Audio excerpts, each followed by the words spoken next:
Teman, mungkin hari ini sidang vonis Nikita Mirzani sudah berjalan, sudah selesai dan divonis 4 tahun. Harapan dari kuasa hukum mungkin seperti apa nih? Ya, jadi bismillahirrahmanirrahim. Assalamualaikum warahmatullahi wabarakatuh. Jadi tadi teman-teman media sudah melihat langsung, menyaksikan langsung terkait dengan pembacaan vonis terhadap Nikita dan Ismail. Ya. Nah, ada beberapa poin ya, yang menurut kami itu putusan ini belum mencerminkan nilai keadilan ya, belum berdasarkan fakta persidangan. Nah, kita tahu tadi majelis hakim itu menyatakan bahwa Nikita terbukti bersalah melanggar pasal 27B junto pasal 45 Undang-Undang ITE. Artinya gini, berarti ya mulai dari pasal yang dituduhkan di awal adalah pasal pemerasan ya. Pasal pemerasan dihilangkan ya. Lalu kemudian berganti kepada pasal 369. Pasal 369 itu ancaman dengan kekerasan. Ancaman dengan kekerasan juga dihilangkan atau tidak dipakai dalam tuntutan vonis ini dan tuntutan. Nah, kemudian TPPU-nya juga tidak terbukti ya. Jadi saya mau katakan begini, dari awal proses hukum yang melibatkan Nikita dan Ismail ini diproses dengan pasal pemerasan di tingkat penyidikan berkenaan dengan pasal 368. Itu dihilangkan pasal 368. Lalu kemudian 369 diganti dengan pasal 369. 369 ini adalah ancaman kekerasan ya. Kenapa diterapkan ancaman kekerasan di dakwaan ini? Kita dengan segala argumentasi hukum mengatakan bahwa ini adalah perubahan yang melanggar hukum. Dari awal ya kita sampaikan begitu di proses persidangan. Lalu kemudian dituntutan ya berkenaan dengan pasal 27 junto pasal 45 dan Undang-Undang Undang-Undang Tindak Pidana Pencucian Uang. Nah, Undang-Undang Tindak Pidana Pencucian Uang tidak terbukti berdasarkan argumentasi dari pertimbangan hukum majelis tadi ya. Nah, tapi yang menarik dari putusan tadi yang kami katakan bahwa itu belum memenuhi nilai-nilai keadilan atau rasa keadilan bagi Nikita dan Mail. Yang pertama adalah bahwa hakim itu tidak mempertimbangkan secara utuh mengenai fakta yang sudah terungkap di persidangan ya, tentang pengakuan dari Reza Gledis, pelapor. Dia bilang tidak ada persoalan dengan skincare, tapi kok sekarang di putusan itu dipertimbangkan ancaman membuka rahasia yang dilakukan oleh Nikita dan Ismail itu adalah karena dia mau membuka produk glowing booster cell itu, atau dengan kata lain tadi dipertimbangkan ada 3 foto gambar glowing booster cell, satu diantaranya itu ada bukti pembelian glowing booster cell. Pertanyaan seriusnya, kalaupun dia memiliki itu ya, kita bandingkan ya, ini saya katakan tadi di dalam pertimbangan hukum pengadilan tidak mengambil fakta bahwa adanya peristiwa hukum terkait dengan pengakuan dari Reza itu sendiri di persidangan dengan 4 orang saksi yang saling bersesuaian ini. Mereka bilang, saksi Reza Gledis bilang bahwa ini tidak ada permasalahan dengan skincare atau produk kecantikan. Suaminya bilang, atau Bang Mufid, saksi atau Bang Mufid, iya betul tidak ada soal itu. Lalu saksi yang Sylvia Novitasari dan Chandra Agusman juga bilang itu tidak ada persoalan dengan, artinya apa? Ini fakta konkret, fakta real ya di dalam persidangan bahwa bukan persoalan produk, bukan persoalan skincare.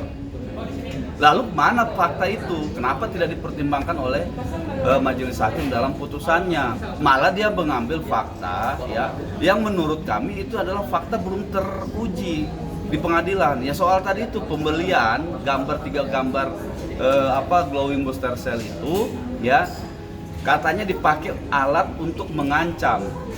Ya kalau itu dipakai, diambil sebagai dalil atau argumentasi dalam pertimbangan hukum bahwa ini adalah berkenaan dengan produk, ya berarti dakwaan ini sejak awal sudah tidak benar gitu loh. Itu yang kedua.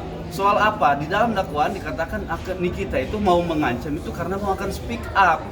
Tapi tadi tidak ada di pertimbangan hukumnya bahwa ancaman itu yang mau dipakai oleh Nikita itu adalah ancaman mengenai dia akan speak up ke media gitu. Soal yang kejadian di 9 Oktober, 14 Oktober yang tadi dipertimbangkan oleh hakim, 27 Oktober itu kan soal dia Nikita mencantumkan ada kalimat tadi berulang-ulang dibacakan oleh majelis hakim bahwa siapapun orangnya, sekalipun dia dokter, gitu kan. Tapi kalau ini produk berbahaya, jangan dipakai. Susah banget sih sama netizen Indonesia, kan begitu. Kalau kalian mau kulitnya tetap sehat, tidak rusak, wajahnya tidak rusak, jangan gunakan produk ini. Lah kalau fakta itu yang diambil sebagai dasar pemikiran hakim bahwa ini adalah sebuah ancaman, maka runtuh harusnya dakwaan itu dari awal gitu. Karena apa? Karena di fakta persidangan sudah terbukti bertolak belakang, bukanlah soal skincare tapi soal pribadi yang menurut Reza Gladys itulah permasalahan yang sebenarnya, bukan permasalahan terhadap produk atau skincare ini. Itu kita bicara fakta dulu di persidangan gitu. Nah, bagaimana kemudian pertimbangan hakim ini mengatakan bahwa karena dengan adanya pengiriman 3 gambar glowing booster cell dan 1 gambar nota pembelian itu, lalu itu dianggap sebagai sebuah alat untuk mengancam. Sementara faktanya ya, Mail tidak pernah mengkonfirmasi terkait dengan pengiriman itu kepada Reza Gladys. Ini tidak dipertimbangkan juga di dalam sebuah putusan tadi. Sehingga menurut kami ya, putusan majelis hakim ini adalah putusan yang masih jauh dari fakta-fakta persidangan. Ada tempatnya nanti untuk mengkoreksi itu. Kami akan lakukan upaya hukum berikutnya terhadap putusan itu. Tapi insya Allah nanti dalam waktu dekat ini, mungkin besok ya, kami akan berkonsultasi dengan Nikita. Kami juga tim akan berdiskusi untuk menentukan langkah-langkah berikutnya. Gitu. Bang, Mail dan Niki juga tadi tampak kecewa dengan putusan majelis hakim ya. Mail bilang juga harusnya ini saya bebas. Nah, itu gimana Bang sebagai kuasa hukum Bang? Iya, memang harusnya bebas. Karena kenapa? Kalau fakta hukum itu utuh disajikan dalam pertimbangan hukum tadi itu, maka itu arahnya adalah sebuah kesepakatan. Kami juga bingung ya ketika majelis hakim tadi membacakan putusannya berkenaan dengan pertimbangan hukum, tiba-tiba langsung masuk ke fakta bahwa terkait dengan percakapan ini dikait-kaitkan dengan percakapan yang sudah berapa tahun lalu antara Oki dan Mail, antara Oki dan Mail, antara Niki dan Oki gitu kan. Itu kan dikait-kaitkan semua. Kayak misalnya soal duit tadi yang dibilang, yang katanya duit 4 miliar itu bukan dari hasil dari permintaan uang. Padahal kita di dalam persidangan ini menghadirkan bukti perjanjian kerjasama brand ambasador Nikita. Itu jelas di situ. Itu tidak dipertimbangkan juga oleh hakim. Bukti kami tidak ada satupun yang dipertimbangkan oleh hakim, ya. Semua itu bukti kami dikesampingkan, termasuk nota pembelaan atau pledo yang kami ajukan. Bahwa dalam bukti itu jelas di bulan November itu di tanggal berapa itu 12 atau 13, ini range-nya mirip-mirip di tanggalnya antara 12, 13, 14. Di tanggal 13 itu Nikita deal dengan Oki soal perjanjian brand ambasador yang nilainya juga sama, adalah 4 miliar. Lalu itu yang kemudian diasumsikan sebagai uang yang didapatkan dari hasil transaksi dengan Reza Gladys. Nah, ini kan keliru menurut kami. Padahal kami sudah buktikan di persidangan, kami mengajukan bukti perjanjian brand ambasador dengan Dr. Oki itu. Nah, maka tadi Mail bilang ya harusnya harus bebas nih, kita juga harus bebas gitu kalau ini dipertimbangkan secara utuh faktanya. Tapi kita lihat tadi faktanya tidak ada diambil soal bagaimana Reza Gladys dalam persidangan ini menyatakan saya sepakat. Itu pernyataan tegas loh dari dia. Tapi tidak diambil sebagai pertimbangan hukum oleh majelis hakim. Nah, itulah yang kami sampaikan tadi. Disampaikan juga oleh Mail, ya mestinya saya bebas. Karena Mail yang melakukan itu, bukan orang lain. Mail melakukan itu. Jadi ya dokter, oke kita deal ya, gitu. Kalimat-kalimat ini kan menggambarkan apa, ada ancaman, kan ancaman ini. Prosesnya ini adalah ancaman membuka rahasia. Kalau kita berbicara tarik mundur lagi, maka pertanyaan seriusnya rahasia mana yang harus ditakutkan atau yang belum terbongkar. Rahasia itu harus saya bersama Anda. Kalau saya punya sesuatu, ternyata di dalam barang milik saya ini adalah rahasia Anda. Kalau saya buka rahasia ini, maka Anda akan menjadi tercemar. Tapi kan fakta di persidangan sudah tidak eksis lagi, dia katakan sebagai sebuah rahasia gitu. Apalagi dia sendiri mengakui di awal-awal tahun 2024 sudah tidak dijual lagi produk itu. Nah, maka ancamannya di mana? Itu kan fakta itu semua tidak dipertimbangkan dalam putusan majelis hakim ya, sehingga kami juga kecewalah dengan pertimbangan hukum seperti ini yang tidak utuh ya. Dalam hukum itu pertimbangannya kurang utuh atau tidak mempertimbangkan seluruh fakta-fakta yang ada. Artinya kecewa dan belum bisa menerima putusan yang tadi ya, Bang ya. Tadi Yang mana? Mail bilang kalau misalnya akan ada gugatan baru yang melanjutkan, karena kan TPPU ini sudah terbukti tidak. Nah itu apa? Ada yang mau dilaporin Bang kata Mail, cuma nggak dikasih tahu. Ada, nanti kita masih rumuskan juga, memang ada itu. Cuman intinya apa? Intinya dalam proses ini baik Mail maupun terlebih lagi Nikita ya akan menggunakan semua hak hukumnya untuk mendapatkan keadilan ya, karena dia dalam kapasitas perkara ini sampai dengan hari ini meyakini dia tidak pernah melakukan apa yang dituduhkan oleh jaksa kepada dia.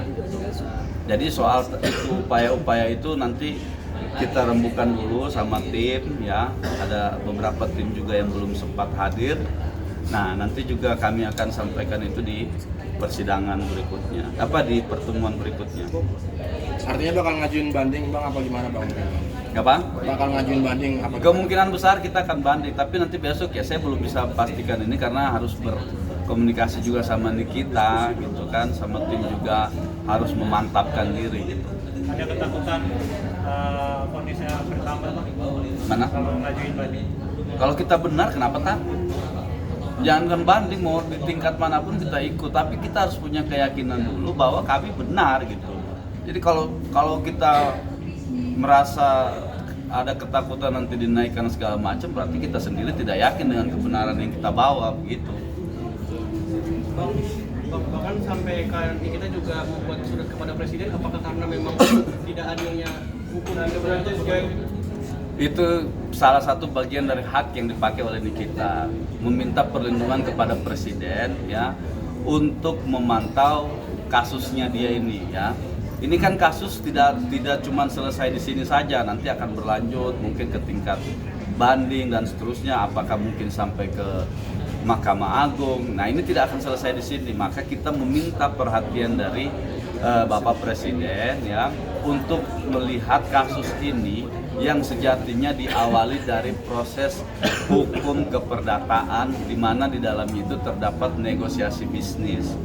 Nah, hal-hal yang begini kemudian kita sampaikan untuk diperhatikan, kok bisa gitu ya.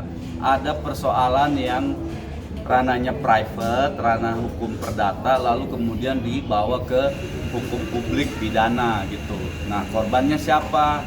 Apa yang menjadi permasalahan ini kan sebenarnya sudah kita uji di persidangan ini gitu loh. Dan bahkan diakui ya memang kalau ini adalah sebuah kesepakatan gitu. Oke. Menambahkan aja. Ya.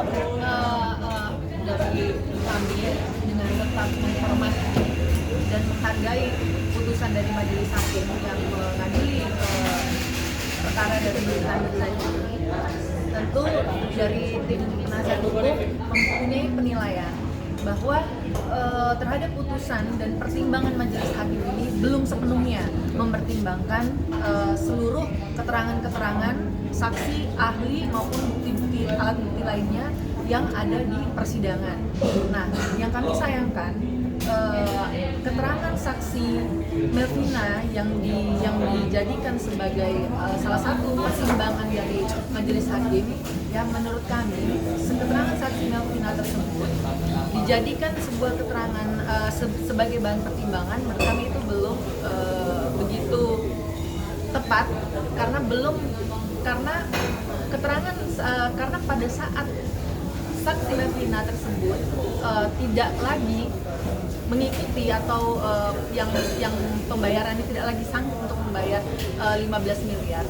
Terdakwa Nikita Mirzani tidak pernah lagi selanjutnya untuk nge-push, untuk memberikan suatu ancaman berikutnya lagi untuk membuka rahasia, sehingga ketika Melvina itu menyerah untuk tidak melakukan pembayaran, tidak ada lagi dari pihak Nikita Mirzani untuk melakukan hal-hal atau upaya untuk melakukan sesuatu perbuatan yang dianggap untuk menguntungkan dirinya sendiri. Nah, di dalam keterangan saksi tersebut dijadikan bahan pertimbangan bahwasanya di dalam perkara ini dijadikan suatu contoh begitu terhadap perbuatan antara Reza Gladys ini sebagai korban dengan terdakwa Nikita Mirzani. Nah, di sini hakim juga belum melihat bahwa siapa yang melakukan peran aktif baik dari keterangan saksi Melvina maupun Reza Gladys. Nah, di dalam peran aktif di sini yang melakukan menghubungi duluan adalah si yang pelapor korban begitu. Nah, di sini yang belum dijadikan bahan pertimbangan oleh majelis hakim bahwa ada ahli dari ahli pidana yang kami hadirkan bahwa yang yang harus aktif untuk melakukan suatu ancaman membuka rahasia itu adalah si pelakunya, bukan orang yang dianggap menjadi korban itu lantas yang aktif menghubungi duluan. Ini yang belum dijadikan dasar pertimbangan sepenuhnya oleh majelis hakim gitu. Nah, kemudian keterangan-keterangan saksi lainnya yang juga telah disampaikan oleh Bang Usman, yaitu saksi dari pelaku Reza Gladys maupun saksi-saksi lainnya yang dihadirkan yang terurai di dalam nota pembelaan, yang terurai di dalam fakta persidangan bahwasanya masalah ini bukan masalah produk tetapi adalah masalah pribadi yang dikatakan abu-abu, begeng dan lain sebagainya itu tadi. Nah, itu yang belum dijadikan pertimbangan dan juga belum mempertimbangkan ya keterangan dari saksi pelapor bahwasanya ini bukanlah pemerasan tapi adalah sebuah kesepakatan.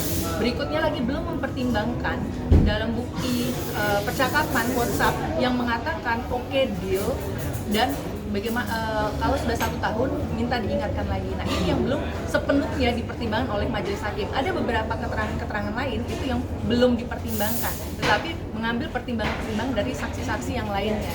Jadi menurut kami masih ada celah mengkoreksi terhadap putusan dari majelis hakim, sekali lagi tanpa kami tanpa mengurangi rasa hormat kami terhadap putusan dari majelis hakim yang memeriksa maupun mengadili dan memutuskan perkara ini. Terima kasih. Terima kasih banyak, Ibu.